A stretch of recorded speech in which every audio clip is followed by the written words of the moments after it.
Between what we've lived through and what our day jobs demand, we've spent some serious time researching neuroscience. The pattern we keep seeing is the way we think shapes the way we behave. And over time, those behaviors shape our outcomes, often before we even realize we've made a choice.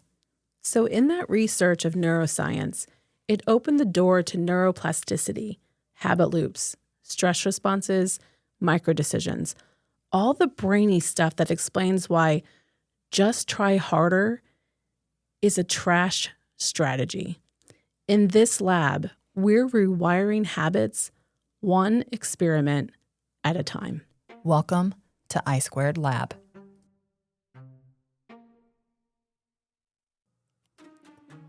I want to get into motivation with you. We talk about motivation a lot in our day jobs. This gets a lot of heat because a lot of people have thoughts about motivation. Yes, or they think motivation is the key. But what if motivation isn't something you're missing?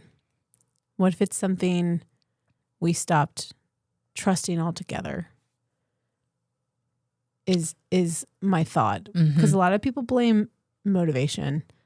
One person might say, I just need to be more motivated, or I lost my motivation, or I'm not motivated. Like those are some things that we hear just. And we talked about this on another one, but I think it's important here that I just need to get that. I just don't have that same thing I had when I did it that one time. And that's why we go back to keto, or why we go back to that one thing, because it did work for us once upon a time. I feel like when we first start, we're probably feel more motivated because we want to lose the weight. We want more energy. This is where I think we see a lot of people, they need that new program. Yeah. Oh, I'm going to start something new. It's kind of like the people, and I'm one of them, that loves that new school year. You got the new books, you got the new notepads. It's all brand new. There's nothing in it. You got your new pens. You've got your new locker. It's new. It's fresh. It's that. There's actually excitement around it. There's a theorem around it. I believe it's like the starting over something that it's just like, it's exciting and it's novelty, and your brain loves that bit of novelty. So it's like, ooh, this is the thing that's going to work for me. I'm just going to have crackers and sardines, and it's going to be amazing. This is my new program. But that's the thing that you and I have learned about motivation is it's not just a hype or a mood. It's not a personality trait. And it's not as simple as someone saying either you have it or you don't have it. Like we're actually all motivated. And that's what we teach a lot in our day jobs. Motivation is rooted, and I won't stay long here, but it's rooted in human needs, and behavior. And it's how we try to satisfy those needs. So if we only look at the behavior, we actually miss what is underneath it, those needs that we're trying to satisfy. And this podcast might get controversial for some people, because I think a lot of people feel a very particular way about motivation and how they're motivated and who motivates them. Yes, it gets heated. This is my favorite module we do in the program in our lead program that we do at work, probably because it is so controversial, but it's also probably the most insightful if people get it. Yeah, and I think when you get it, you start to understand yourself. It's the awareness. So much better. It's the awareness it brings. And it did to me too, because especially there's, as you're first starting out your career, you're pretty sure it's the money. Not for everybody, for everybody, but you need to motivate me with the salary that I believe that I need. Yep, that I deserve. And we still have managers that believe that they can motivate. They can motivate their team. And we even hear it a lot through the organization still, even though we've taught this over and over again. I just need help motivating them. I'm like, oh, please don't say that. You can't motivate another person. And I think when it comes back to weight loss, because when we overeat or we skip workouts or we avoid the scale or we have to start over every Monday, whatever it is, we tend to label it as a discipline problem, which we just got done talking about discipline. but it's not. Like, Mm-mm. what if it's stress or shame or like low self-efficacy, which is believing in yourself, believing that you can be good at something. I think we should stay there for just a second I don't want to go deep in, because this is like a 3-hour module that we do. Oh yeah. I'm not going to go deep, but I do want them to understand when I say you can't motivate another person, you cannot. I cannot motivate you to choose the right foods that you need to choose that's going to get you to your goal. What you can do and what you can do for yourself is put yourself into a positive environment. Mm-hmm. What are the 3 things that you can control from a managerial or another person helping another person be their best? It's the environment. We call it a positive environment, which I think that we've actually probably talked about this a long time ago. It's community. Like 20 episodes ago, probably. Yeah, but you want to surround yourself with those that are doing the same things you're doing. It's for supportive, the most part. Supportive, challenging, and stimulating. So the environment you set needs to have those 3 things. Let's say them again. Supportive. Let's do it together. Let's not, because that's probably super annoying. You go. Supportive, challenging, and stimulating. Right? Am I getting that right? Yes. I feel like I miss one, or that I've got one off a little bit, but it's about having that environment that is supporting, challenging, and stimulating. Because if you're not being supported, then it feels that much harder. And it could be challenging and stimulating, but if it's not supported, but then it's also, if it is challenging, okay, great. Right. But it's not actually. But if I'm not giving the resources, the tools, the belief that I can do it, if it's not supported, then eventually you're not going to succeed. Also, you're going to give out. Yeah. And then stimulating could be, in this case, interest, desire. Or if it's hard enough, maybe. I guess challenging is hard enough, but if it's ticking off those boxes for you that your brain needs to have for it to be stimulating for you. If it's just a group that's going to have saltine crackers and sardines, is that stimulating enough for you? Or is it an actual group that's really working on themselves, doing the inner work, that's doing the stuff that hasn't been done before because they want this time to be different? Mm-hmm. So the stimulating could be different for different people, but you have to find that for you. It's that type of environment. It's individualized, essentially. Which managers in the organization, it's hard to hear that, oh my gosh. So I actually can't motivate my employees or my team or those around me. It doesn't even have to be those that directly report to you. You need to people feel like they need to motivate people to adopt this one thing or this change or this idea or this process.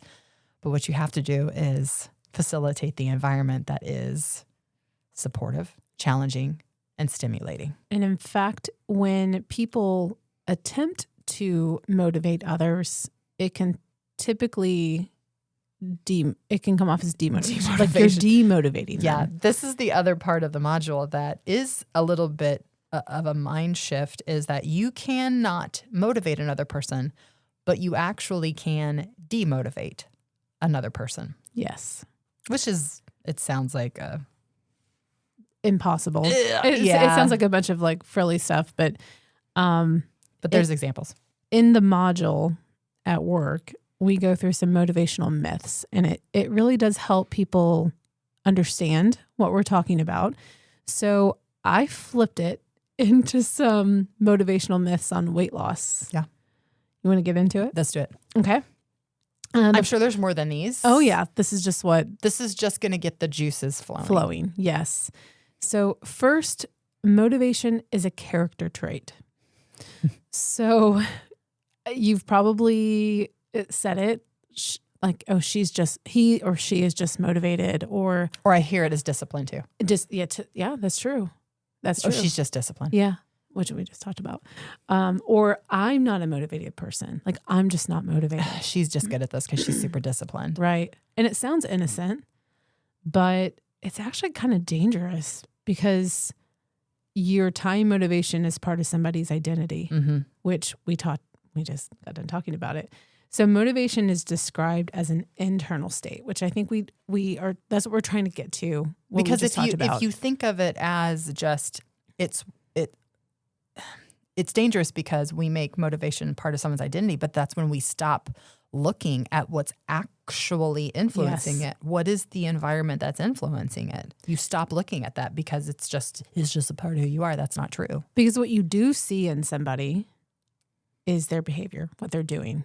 Mm-hmm. And so you just attribute it to, oh, they're just motivated or they're just disciplined. But there's so much underneath it that we have to dig at. Because I think what you're getting at. Everything, my inkling is that what people see at work is that I bring my food every day. I bring my food when we have an all-employee meeting. I bring my food when we're having these week-long workshops.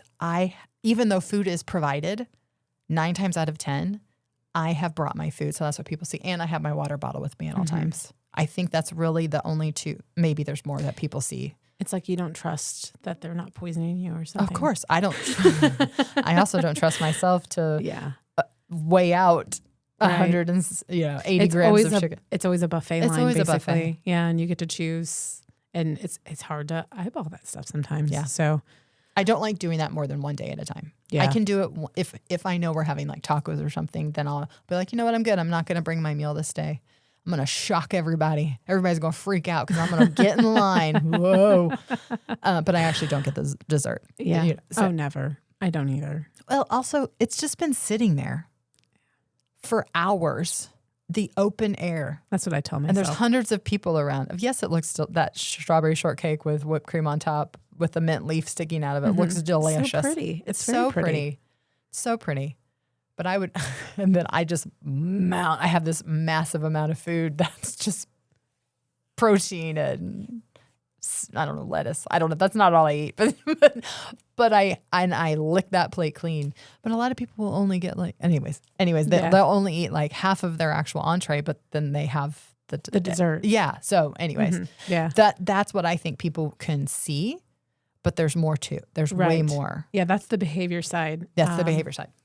But like equate it to another side of weight loss. Maybe like someone doesn't go, like you don't go to the gym and you start to say, I'm lazy. Yeah.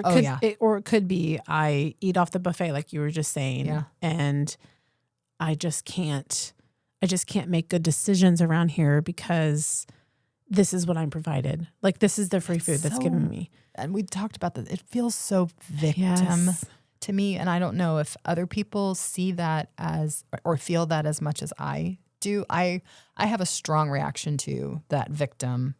We both do. Mentality, that victim vein that can flow through something. Like, just figure it out. I had to figure it out. Just figure it out. But your behavior by not participating in the buffet line, your behavior in bringing that food into work, that's the visible thing. That's what people see. Yeah. So that's what they attribute to you being as disciplined or motivated. Motivated, yeah. And because they're not doing those things, they must not be. Which, if somebody says, I'm just not motivated, what do you think they really mean? I think it's a way of saving face. Does that make sense? No, and I think you're sticking in that victim like mentality. I'm just not somebody who can do that. Yeah. I could never do that. Yeah. I hear that a lot. Or I don't believe this will work. It could be, yeah. I'm overwhelmed. That's also not what they're saying. They're saying I'm not motivated. But what do they really mean? But what's really beneath it? I don't feel like I have control because this is the food that they're feeding me today. Like it's other things underneath it. Like there's the drive-thru is the only thing that's keeping me sane. How are you going to take that away from me? Yeah. Because it could be for some a coping mechanism. So you take away that blankie, that binky, what else? And replace it with broccoli. Right. Like it's not serving that. You have to find something else. If truly underneath it all, it is regulating you and it's getting you through something. Like it's that one thing in your life that's giving you some satisfaction. That's the deeper inner work that needs to get done. Yeah, absolutely. Yes, because I feel like in a lot of cases when people say that they're not motivated, typically the answer is to just try harder. Oh yeah. Which is one of the biggest things we've are attempting to debunk with this entire program. Probably it's the least helpful thing to do is just to try harder. And how many times have I told myself that? You just need to be more disciplined. Yes. You just need to brain it in more. You just need to try harder. You just need to be more. You're white knuckling it. You need to be more meticulous. Yes, the white knuckling. Yep. And I'm not saying there's not a part of this you're going to white knuckle through, but you cannot white knuckle your way into maintenance. Long term. Yeah, and you won't stay there. You won't stay there. Yeah, you won't stay in maintenance. You'll be constantly in weight loss mode for our whole lives. It's diet mentality. Yep. It is, I'm doing this. And absolutely. You're treating it as if there's a finish line. Yep. And there is no finish line. And I think that could scare a lot of people because they're like, I can't do this forever. Right. It's not going to feel like this forever either. No. And we mentioned motivation is influenced by environment. So I think the question we have to ask is, what need is this behavior trying to satisfy? Yep. Like we've talked a little bit, we actually just offline, we were just talking about emotional eating. Yeah.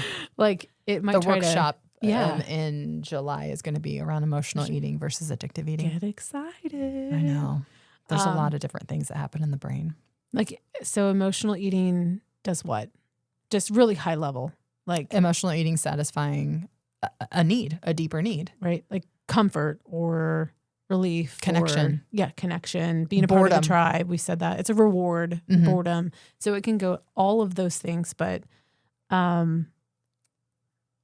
It's satisfying an emotion. Yeah. Emotional eating, the word itself, if you aren't trying to satisfy some emotion you're having, fear, anger, boredom, trust, vulnerability, connection, all of that, it's you're eating to satisfy an emotional need.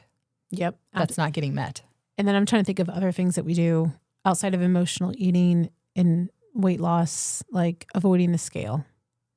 That might be trying to satisfy safety. Like I don't want to see, or denial, right? I don't want to see the scale number go up. It could be connection too. Could be Especially connection. If you've connected with a group that the focus is the scale going down. The scale going down means I'm doing the right things in this group. So that means I'm accepted in this group.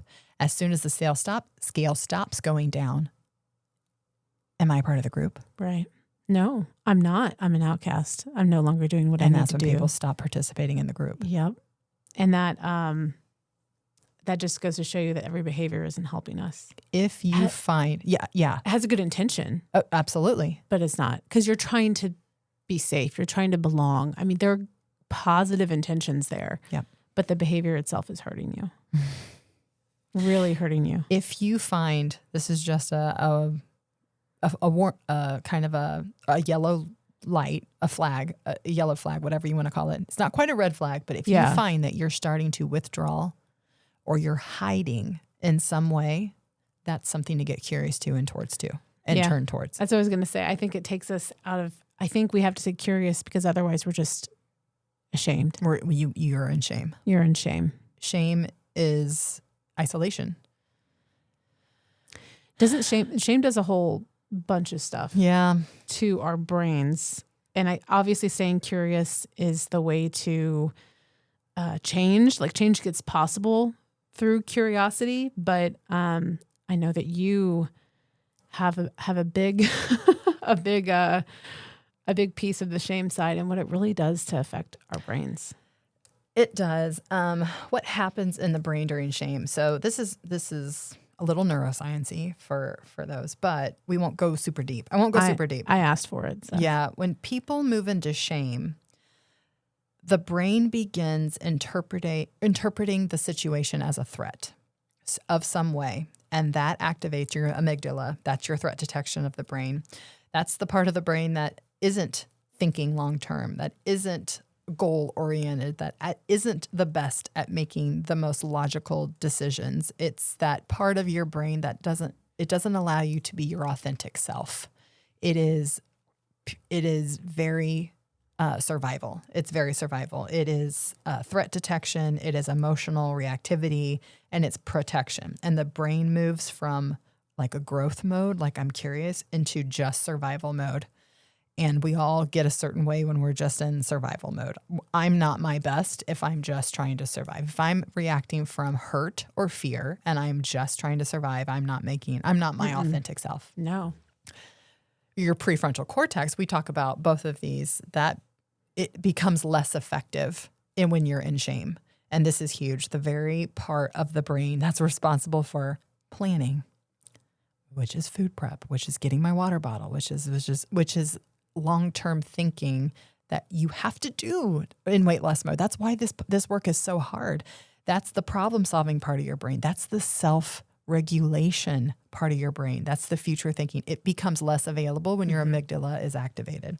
So, I guess translation, the brain becomes less capable of solving the very problem it's shaming itself for. You just get into like a vicious loop. At that point, it's so hard to get out of it. And then I guess a weight loss example would be, let's say you miss an entire week. Let's say you went on vacation and you just let your hair down for however you want to say it. Accountability, I got off track. And the question becomes why? And now we're learning. That's the part you want. That's the part you want. But shame can look like, I had a whole week. I've gained 5 pounds, and it's mostly probably inflammation, by the way. You probably didn't gain 5 pounds of fat in 5 days. Yes, it's possible, but shame is, oh God, I'm so pathetic. Now there's nothing to learn, and then the conversation completely stops, and you stop turning to, okay, really, what did I do? I had a good time. I was with people. I enjoyed the scenery, the company, I enjoyed all of it. Now it's time to do something different. And that's it. But if it becomes this just, I'm pathetic, I'm CMC, I've just proved to myself again that I can't do this. And then it just becomes a spiral. This is important because many people will disagree initially why shame feels, because I think a lot of people feel like shame is effective. I really wrestle with this with some people in our lab because they responded at some point to a coach or someone in their life shaming them into action. So they felt like they're motivated. I was going to say they were moved, which we can go into that later. It's we'll go into that later. Being moved versus motivated are two completely different things. If there's a carrot at the end of the stick, okay, none of us are walking for a carrot, but it's the analogy that it's the carrot and the stick analogy that you have this carrot that the image I see as a horse. I'm riding a horse and I have on the end of this stick is a carrot and it's dangling in front of this horse's face and they're just walking. So they're moving and it comes off feeling like they're getting motivated. It's just movement. You're just moving someone. You actually aren't motivating somebody else by browbeating them into eating the foods that they should be eating if they want to get to this goal they've said that they want to attain. They'll say, being hard on myself is what got me here. Well, they were hard on me, and that's what really I think the most beneficial coach, or I'm not going to say motivator, because a lot of people, I've actually gone to motivation seminars. This is why it's so hard for people to wrap their arms and their brains around this topic. There's a whole industry that makes billions and trillions of dollars on the idea that you can motivate other people. I'm going to go and I'm going to give this motivational speech. Yep. And we see it all the time on movies and locker rooms. That coach really motivated them. Did he? Or did they actually set the environment that was challenging, supportive, and stimulating for them to find the motivation to get their shit in gear and do what they needed to do as a team? There's a good analogy that we share in our day jobs, and it's about firewood. Do you know where I'm going? Yeah, go ahead. Yeah. So everybody's probably been camping. When you go camping, you go and you collect all the sticks and twigs, and you've been around a fire. At some fire, point. yeah. Or you take. Well, you don't supposed to take the firewood with you, but you buy it when you get there. Whatever. Yeah. The fuel is already in the wood. So nobody looks at a log or a piece of wood and you say that log doesn't contain fire or that log doesn't have the ability to provide fire. The potential is already there. All it needs is the spark. Mm-hmm. That's it. And action is the spark with weight loss. So that's exactly like most people think motivation creates action, but I think more often action creates motivation. You have to move. First move, and then the motivation will come. Yeah, that energy creates that momentum, and the momentum creates motivation. And then you see the evidence that something's working, and then you keep going. You know, it really is. I'm like, and this is where I hope people are starting to piece it together, where I'm just like, I just need you to string 3 days together. Yeah. And then I need you to string 3 more.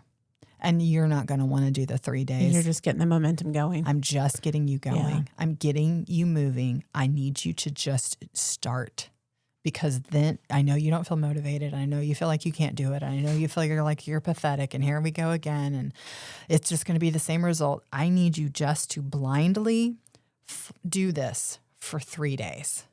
Just give me 3 days. And that's not where I want you to end. I'm going to have you give me 3 more. But at the end of 3 days, you're going to feel differently than you did on the first day.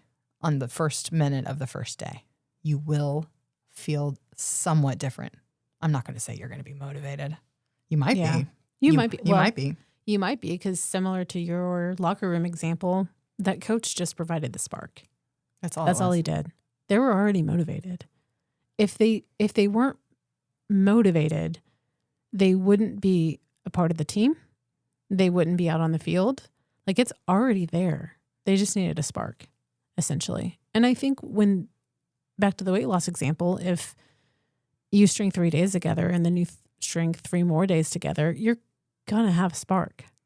Something's going to ignite. Ignite it.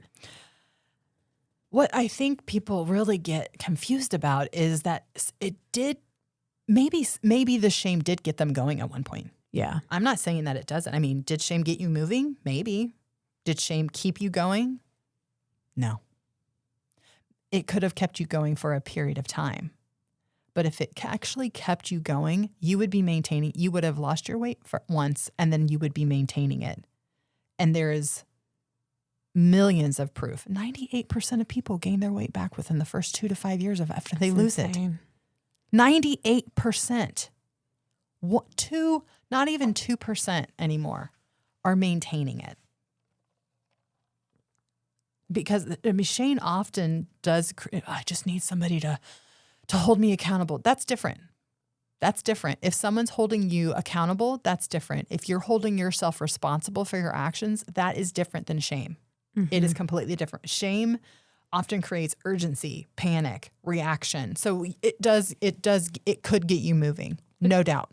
But it can also bring in the emotional eating, and because you're threatened. So you want to feel safe. So then you're going to go emotionally eat, and then you're going down the wrong side. Which is where I saw a lot of people in many programs, not just the most recent one I did, but the most recent one I did, there was a large amount of shame that came with moments of it for people. For some people chose not to see it in that way for whatever reason. And the greatest difference between any two people is the way they think. So it really is, so much goes into it. My background, the trauma I experienced as a kid, and how they respond to some of the shame is different than others. And maybe the work they've done now is they react to this kind of individual saying these kinds of things to them, or they see that they're saying these things because they care. It could be a multitude of things. But when you are in shame, you will start to see things. Oh, that program didn't work for me. I guarantee it's not the program. It's because you had you are in shame. You aren't holding yourself. Someone isn't actually holding you accountable. They're shaming you into movement. And that's the only way they know how to coach you through it. Or that's the way you were perceiving how you were being coached through it too. It's both ways. I mean, did shame keep you going?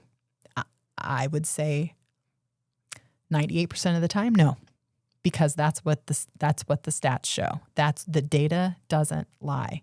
And if you were able to lose your weight once, or even the second time around, and keep it off, we wouldn't be having this conversation. It rarely, 2% of the time, is sustainable. It promotes learning. It's long-term consistency. It's rarely that.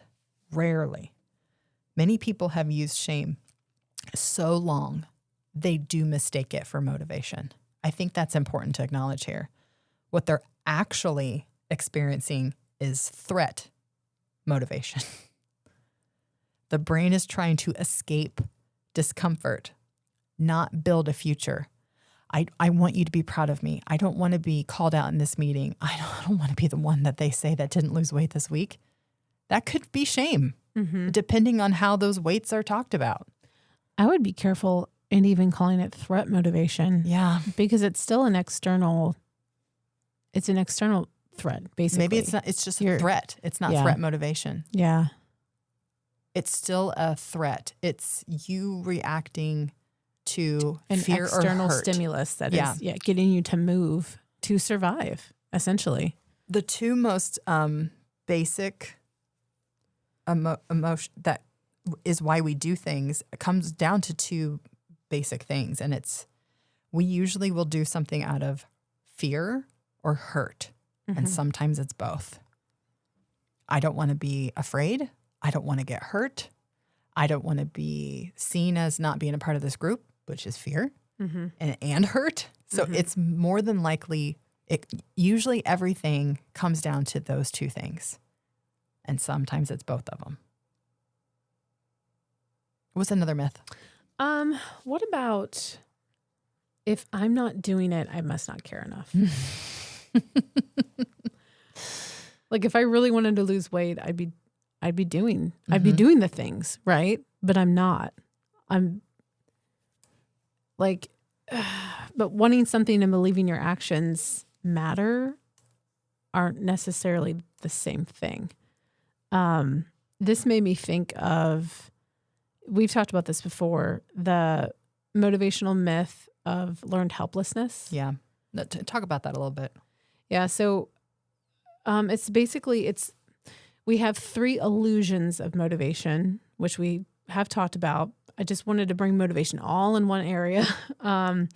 It's a learned behavior influenced by the environment again. So it's the environment that you're in, not a positive one.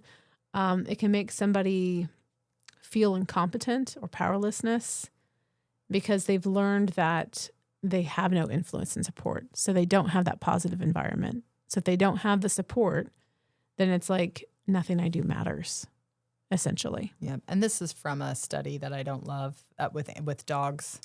Yeah. Lori's already talked about that, so we won't. It's Seligman. Yeah. Martin Seligman. And they used a low electric current with dogs, and there was a platform, and some dogs were allowed to escape, and there was one of the study groups was not allowed to escape. And then they took away the barrier that the dog could escape once there was a low electric shock, supposedly. Obviously, I wasn't there. This was in the 60s, I think it was. 60s. And when they took away the barrier that the dog could escape, they didn't, because they had learned the belief was that there was nothing they do that mattered. So we have to really be careful. And this can show up subtly for people, or it could smack them right in the face. Right.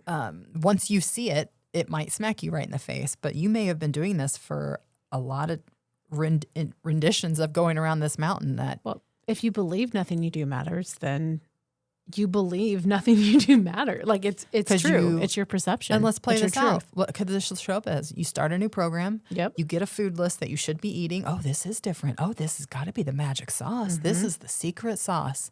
This is what I need to do. This is what I've been missing before.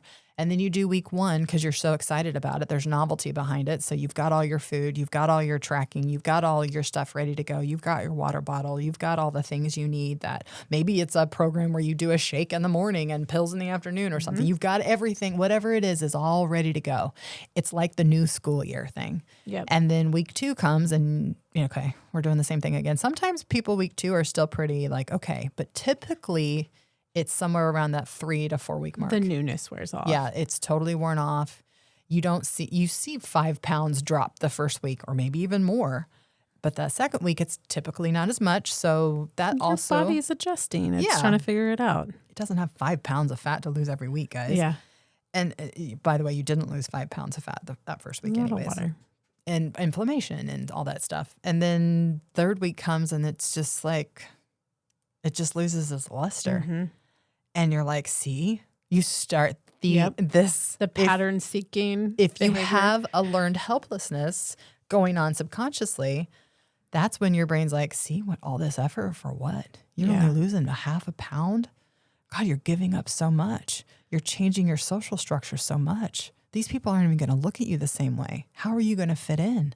You're going to get hurt. There's a threat here. Or if or let's say you're 7 months in and your body hasn't lost any weight for a couple weeks. Like you are right now. Like I am right now. 7 months, a couple weeks is very specific. 7 months and 2 weeks and 5 days. No, I'm just kidding. And you might think like, my body doesn't respond anymore. Yeah. I think a lot of people freak out about that.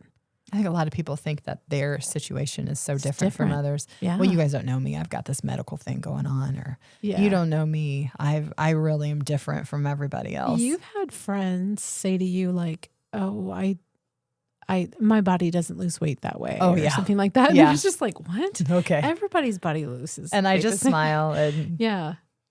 there was a time in this journey where I would have probably argued the science with them, but Yeah. it doesn't matter. Yeah. They're not ready to. You could have all of the facts lined up that are absolutely irrefutable, but if they are if they have a learned helplessness, they're never going to see it. Mm-mm. They're not ready to see it, I should say. And I think if you don't understand motivation, which we have been in a spot of being, you believe things like, I always mess up. Yeah. Or I'll gain it back anyway. Or what's the point? See, or this is just who I am. Yeah. I'm just somebody who can't lose it.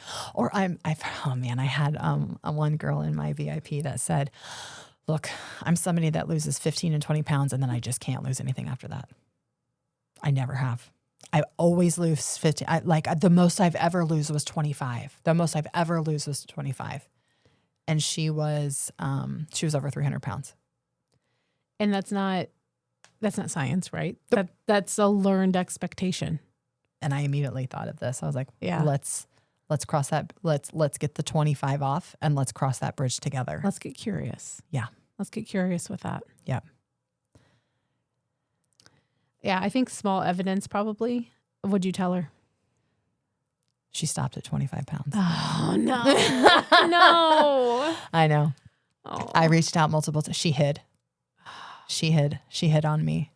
Oh, man. I think she's not ready. Come back when you're ready. I know. Because it's like, if she could just break that barrier, which you know she will. She will. It's just. She's not ready. That small evidence, like that, put 3 days together, another 3 days together, like she'll get through it. And look, I'm like, well, look, this is what really happened. She needed more than the 60 days, the 60-day mark. She needed 6 months, and the program at the time was not. It was like it wasn't built for that. No, it wasn't built for that. Yeah.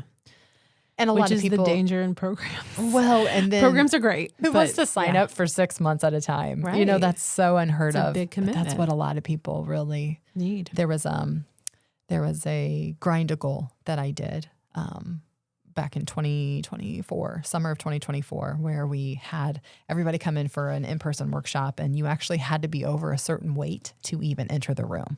So the idea was that you've got to grind.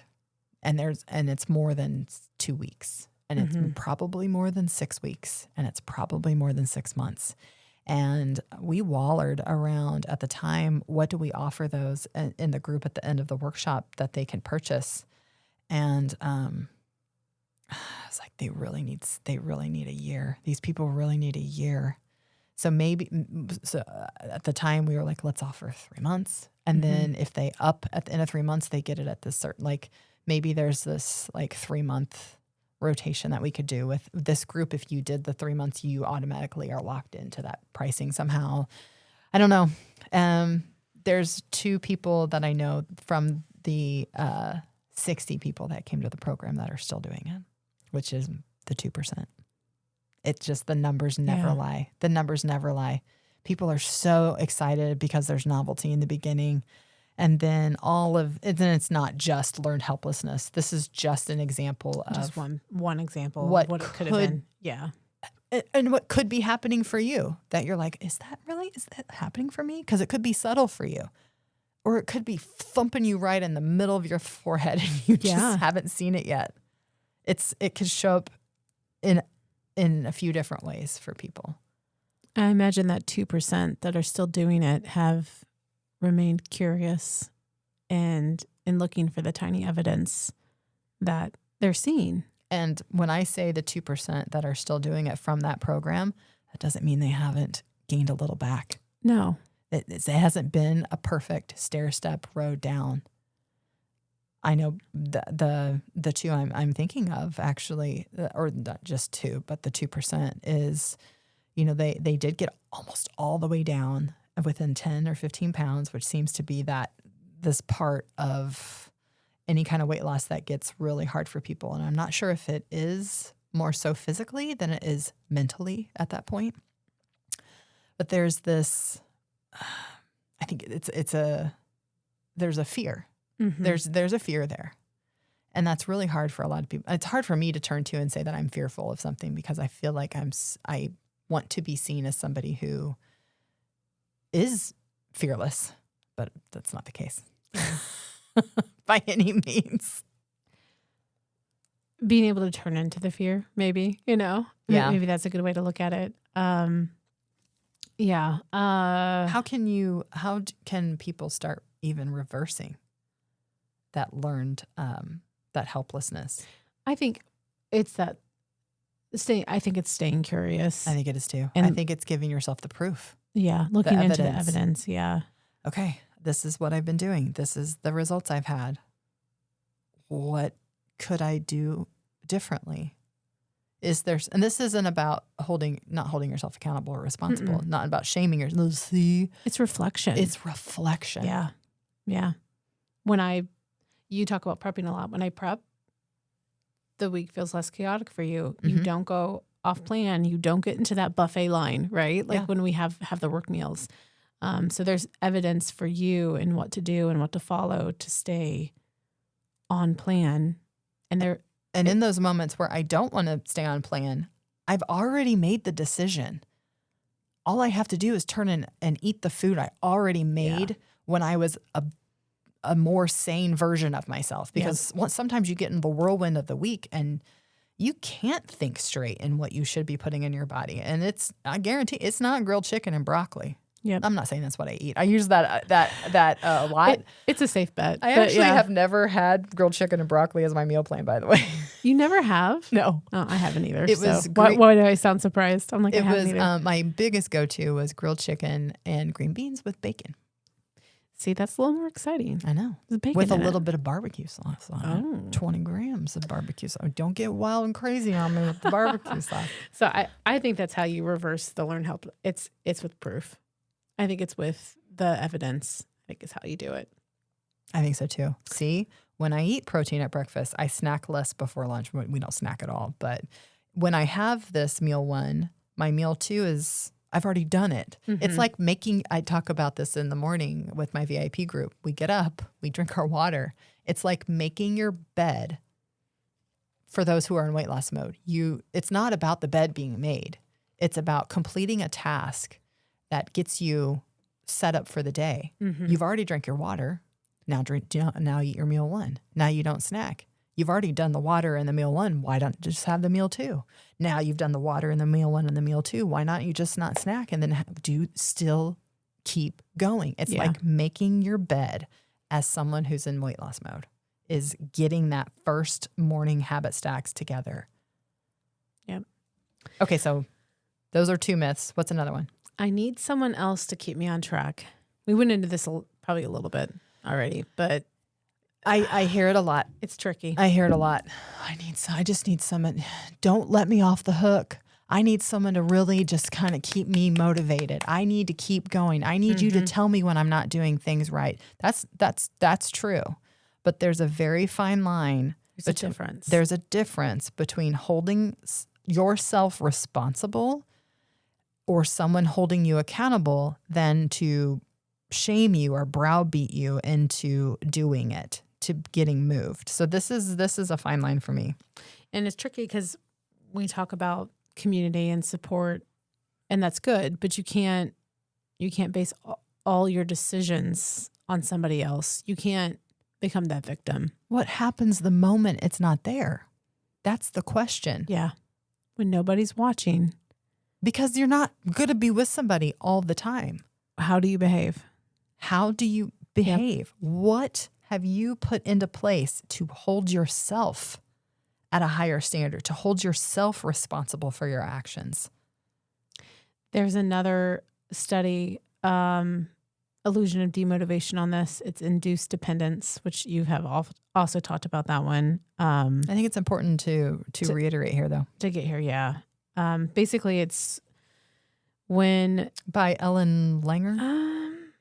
Ellen Langer and Anne Benevento, Benevento, I think is the name that I remembered. Yeah, it's just basically relying on somebody else to make the decisions for you. It's plans can help, right? Tracking can help, but the process teaches you that you can trust yourself. Like, you don't have to depend on somebody else. You do have to trust in yourself. I think long-term weight loss, it's about developing that self-trust and that belief that we've talked about. In a work scenario, which we can easily correlate to weight loss, this can be seen in teams where you're not making the decision until you run it by your manager. Mm-hmm. Yep. You probably even know what the right decision is, but something has conditioned you that you have a dependence on what others are going to tell you that you can do. Like an assistant, pretty much. Like, okay, well, just tell me. And this drives me nuts on teams. Like, you know what to do, just do it. You have full autonomy to make the right decision, and I'll back you up based off of, what I knew you were making the decision on at the time. Sometimes we don't have all the information to make the right decision. So I could get where some people would want to, hey, this is what this could look like. You and I have gone to a restaurant before. Like, what are you going to have? Mm-hmm. That's not the same thing. Mm-mm. That's just communication. That's excitement. That's collaboration. But it could be the same thing if you aren't able to make the decision without. Yes. It depends on the intent, right? It's the intent. Why am I asking you that? Yep. Is it out of curiosity again? Or is it because I really don't trust myself? Or you're looking to learn decision from it. Right. Is there a future decision that you would make based off of what this individual is ordering at the restaurant? Yeah. What are you going to choose? Are you data collecting, or are you, That's it. just relying on them to Make the decision for you? Yeah. You're just going to do whatever they do. And I think when you mention teams, like, it drives you crazy when teams always ask for permission, like in a work sense.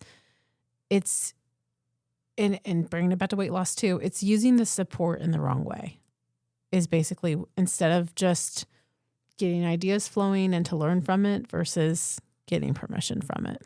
Yeah, and I don't want people to hear that who've worked for me that are like, I'm all for me going, can I talk something through with you? It's a thought partner. This is what I'm thinking. Am I off?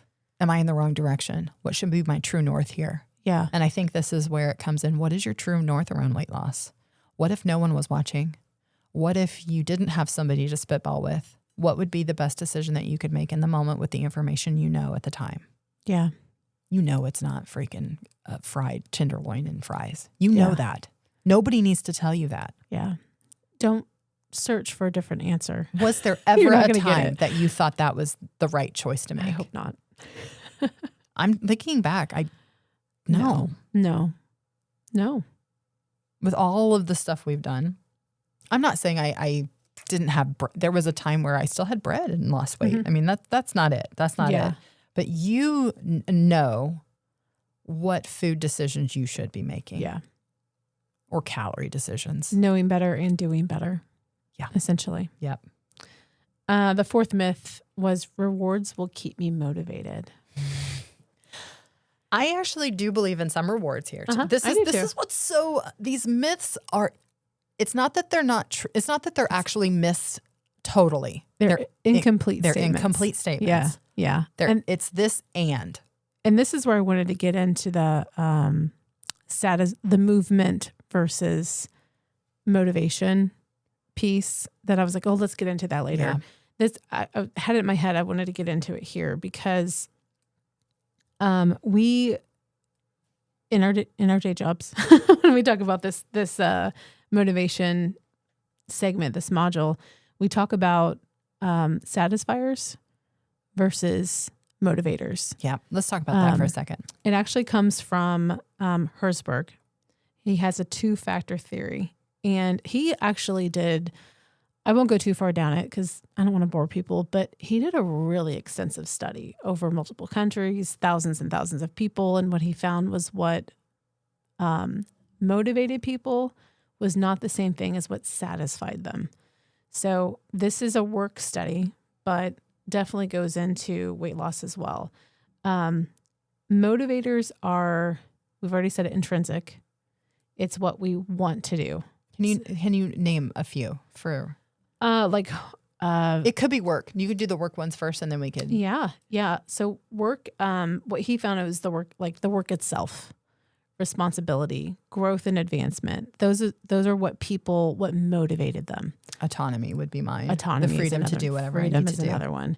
Or satisfiers, he also called them hygiene factors. Which we think of hygiene as to keep things clean. You're just basically at a healthy, you're at a healthy level is a hygiene factor essentially. So he also called them hygiene factors if you guys look this up. But they're satisfiers. It could be things like money, benefits, PTO, 401k.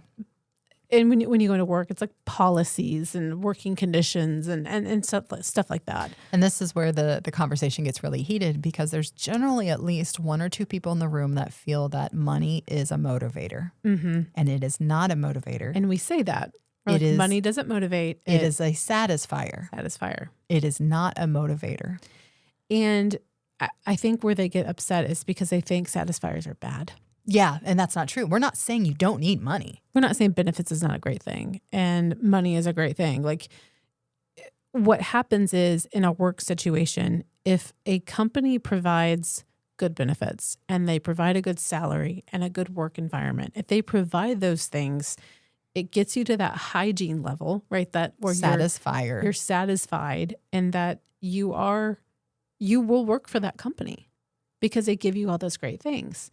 Now the extra little oomph here, the little extra degree is now that we have everybody at the table and everything is satisfied. How do we get motivation into play? Yeah. How do we get people to go above and beyond what's expected of them? Yeah. Just because you have the money doesn't mean you're motivated. And this really gets sticky because if you have a company who gives bonus structures and the rewards are money based off of what you want them to do. Every company does it. You're actually not motivating. You're moving them. You're just moving them to do this behavior. You're not motivating. You could pay me all the money in the world and it doesn't mean that I'm motivated at all to do the job you want me to do. Mm-hmm. I'm satisfied or I could potentially be satisfied with that one thing. But what if there was a bunch of money, but what was really important to me was to have a good benefits plan. But let's say there was all this money, but there was no benefits. If that's important to me, then I actually am not even satisfied to then start to become motivated. So, okay, so we talked about the work stuff. Mm-hmm. What would be a couple examples that we could noodle through? We haven't really talked about this for a weight loss. So for satisfiers. Yeah, what would be some satisfiers? So satisfier has to be typically extrinsic, right? So external. Mm-hmm. I was thinking of things like new workout clothes, right? Like a food tracking app, a new program that you're using, scale movement. I think it's the scale. It's not a motivator. I think the scale is a big one. I think this is the money version of weight loss mode. I think so too. This is the money version. That's a perfect analogy, actually. I think everybody thinks that the damn scale is, and I did too for the longest time. Yeah. That is the whole reason I'm getting up in the morning and getting on the scale, because that's the thing that's telling me if I'm doing the things on the right way. And again, it's not a bad thing. No, it's not a bad thing, because you actually do.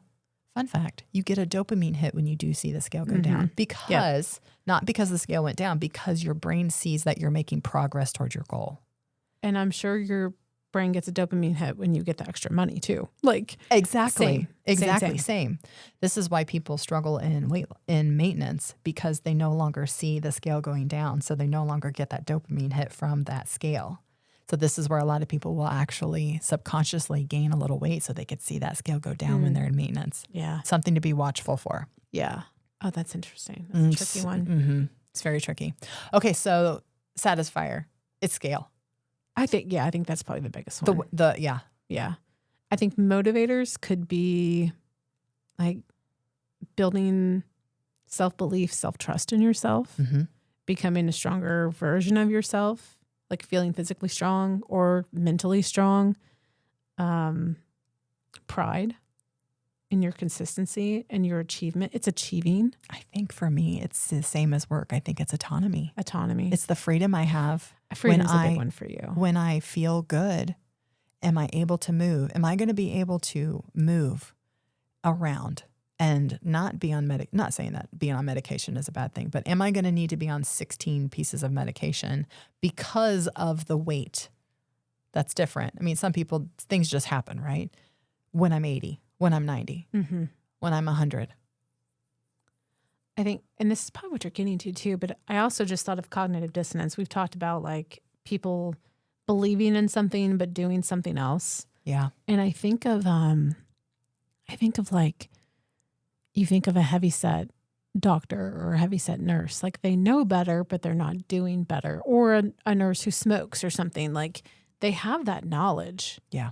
But they're not applying it. They're not using it. And so there's that cognitive dissonance. So feeling aligned with your values, I think is probably a huge one for me. Yeah. Because I do what I say.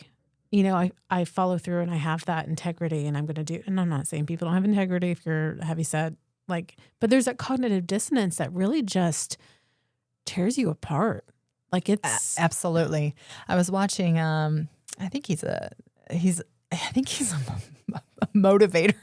A motivational speaker? I think he's a motivational speaker in some regard, but he works with people and their mindset and their beliefs and their habits, essentially. And somebody came up to him and he was like, well, okay, what would you tell me? What would you tell me to get me to stop smoking? What would you tell me? Like it was this, like, what would you challenge. Do? It was a challenge, like you can't do it kind of a thing. And the guy was like, what if I told you you didn't have to? And he's like, what are you talking about? He's like, what if I told you there was nothing wrong with you smoking, that it wasn't going to hurt your health at all or in any way, shape, or form? Because he could tell that his belief about smoking was bad, but he was still smoking. Yeah. So this individual was experiencing so much cognitive dissonance. He was like, well, what could you even tell me that's going to get me to change my mind? He's like, what if I just told you didn't have to? What would it do? What would it change? How would you think about it? How would you feel about yourself? If you didn't think you were doing something to harm yourself? I think it's the same thing here. I think so too, because we know better, obviously. And it's not about the scale. It's about feeling better. It's about being the kind of person that does these kinds of things because that's what you want to do. If that's what you truly believe, then do it because of that, not because the number on the scale is going to read 125.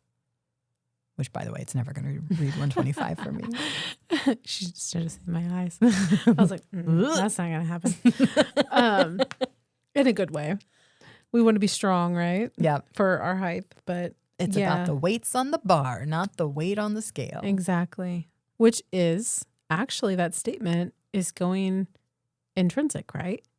I want to be a strong, capable, I have autonomy, which gives me the muscles that I need to go into later in life to be able to have, or to be set up to have as much freedom as I possibly can. Yeah. I never thought about that statement being a perfect representation I didn't of either. A mover, versus a satisfier, something that's going to move you versus something that's actually going to motivate you. Yeah. That's probably why you developed it. You're so smart. Didn't even know it. But essentially, just to wrap up this topic, because I don't want to spend too long on the Herzberg stuff, but old school mentality was, if I was moving somebody, I was motivating them. That's all they thought. Yeah. That's all they thought. And there's a lot of other research behind this. A lot of people are still stuck in this. This is a They paradigm. are. This is a, and this is our culture. This is our culture. This is what we've been taught for years. But we're still in that same paradigm when it comes to weight loss. We're talking about a paradigm for work, and management versus leadership. But you have a paradigm of those that are in weight loss that grew up in the 80s and 90s, where fat was awful, and that if you have fat at all, anything that's zero fat, low fat, that's the only way to be and do, and low calorie. I'm still fighting that with the group.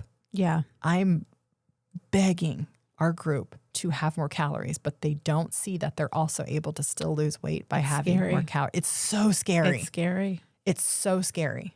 And I actually just upped my calories I have every week. And I had 2.5 weeks where I didn't lose anything. Mm-hmm. And my body was adjusting. It's okay. It's okay. I'm down 2 pounds this week, just so everybody knows. And there we go. And you're still eating the higher calories. And I'm still eating the higher calories. My body had to adjust to it. I had to give it a chance. I wasn't gaining, but I just wasn't losing. Adjust to it because you're not eating your maintenance calories still. Yeah. Oh yeah. We have I'm to still way under. This is where I hopefully can root people back into their TDEE, their total daily energy expenditure. Let's look at the math, because if the math isn't mathing, and you will need to give your body a minute to adjust to the more calories. But I'm talking about adding 100 more calories of chicken breast. Yeah. Not of a ding dong. Nobody has ding dongs anymore. Not of a Twinkie. I don't know. Ding dongs still might exist. I think they exist. Okay. They totally exist. Homemade ones definitely do. Not advocating for this, but... Are you making homemade ding dongs? No, I'm not. I did see a recipe the other day, and I was like, oh, that looks good. Looks good. Not going to do it. I would just wrap up this topic of, as long as you have like individual self-control, you have freedom, you have autonomy, you have will. Like we are our own people in life. No one else can motivate you. Agreed. And I think if people are confused on what would be a satisfier for weight loss versus a motivator, the ones that is a motivator for weight loss is connected to identity, is connected to growth, is connected to autonomy, is connected to competence, achievement, and meaning. Yep. Achievement and meaning. It's becoming someone who keeps promises to herself. Feeling physically strong, like you said, that's actually one for me, which I didn't even realize until just now. Learning how your body actually works. Learning that you can eat a little bit more calories. And I don't think people see the transition from weight loss mode into maintenance. How am I ever going to maintain this if I up my calories? Lori talks about this, but she's crazy. I promise you. You're just special. No, I'm just special. Promise you. Yeah. Promise you I'm not. Yeah. 18 months where I was at a severe calorie deficit. And I say severe. It was a severe calorie deficit. Looking back, you feel like it was if I would too much. Yeah, we need to do one of these on if I would do things differently, what I would do now. Not a lot different, but I would approach it a little bit differently. It did work. And it was there for me to learn seeing yourself as resilient. I think that's huge. Mm-hmm. Metabolic, becoming more confident in the decisions you're making. Can I walk into this restaurant that I've always ordered the fettuccine Alfredo and actually get grilled chicken with a side of vegetables and the sauce on the side and the ranch on the side? Can I actually do that? Because I've never actually said that out loud here in this restaurant that I've been to millions of times with my friends. That's a big deal. But you have to plod through this to get there. Anyway, okay, so those are some of I would just say, if you don't know what they are, that you could ask your question, is this connected to, it's not the scale. I know that. I can tell you right now. It's that's a satisfier. But a motivator is connected to more your identity and your autonomy. Mm-hmm. It means something to you. Last myth we'll go into? Yeah. High expectations automatically create better results. So I expect which we all do, at least we all expect very high things of ourselves, but just because of that, it automatically creates better results. Give me some examples. So there is we've talked about this too, the Pygmalion effect. Mm-hmm. It's a self-fulfilling prophecy. If people believe that something is, if they believe or expect higher expectations, then just results automatically follow, which you've talked about this, I think, in a recent podcast. Yeah, I think we did. This is the Rosenthal study where they had the children who the teacher was told that there were 5 kids. Bloomers for that year. They were picked at random. Yeah, they're special. They're special kids. They're going to perform really well. They're super smart, bloomers. And so she put more, I'm just saying the teacher was a woman. I'm pretty sure it was. I always say it's a she.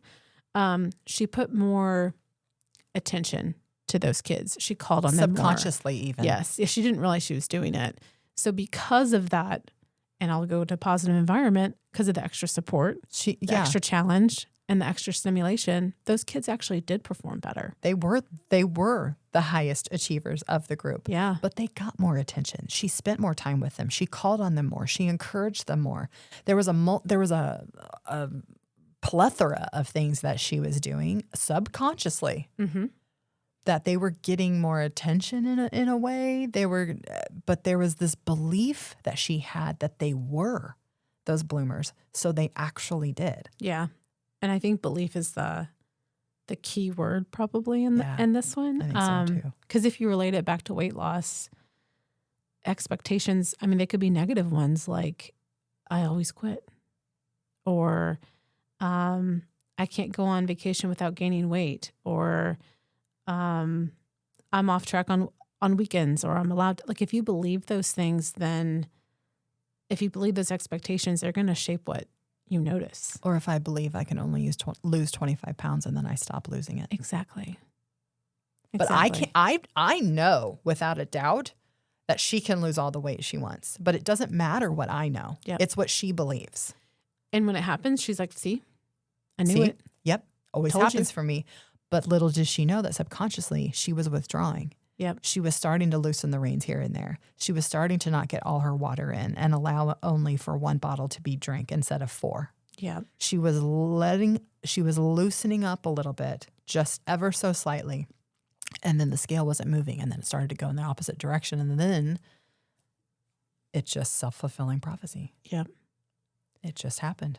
And I want to be careful here as a positive person. The answer is not it's not toxic positivity or fake positivity. No. I think the same answer here is belief in yourself and like building those small evidence, those small wins is what I think is going to get you past something like this. It also could be maybe there's a middle ground. There's a part that you know that your pattern is that you always F up at this time.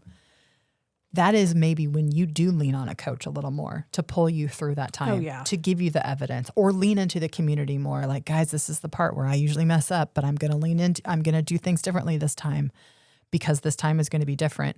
So I'm going to lean in and not hide when I reach my 25. I'm just using this as an example. When I reach the 25 pounds lost, which is all I've ever lost, and I can't lose more. Guys, this is when it gets hard for me. And you could say all of those things. Mm-hmm. Yeah. And they have been true, but they're true for there's true for a hidden reason that you haven't fully unearthed yet. Yeah. It isn't true because biologically your body just stops losing there. I guarantee it. That's not it. I would bet money on it. Especially when you're over 300 pounds. Yeah. It's not, Now, if you've lost 180 pounds and you have your last 20 and you haven't reduced your calories, maybe you are at your maintenance and we do need to do some different things. But that is when leaning into the community and the coach is where maybe you need to get over that belief hurdle. Mm-hmm. I'll call it a belief hurdle. Sometimes you need to have somebody.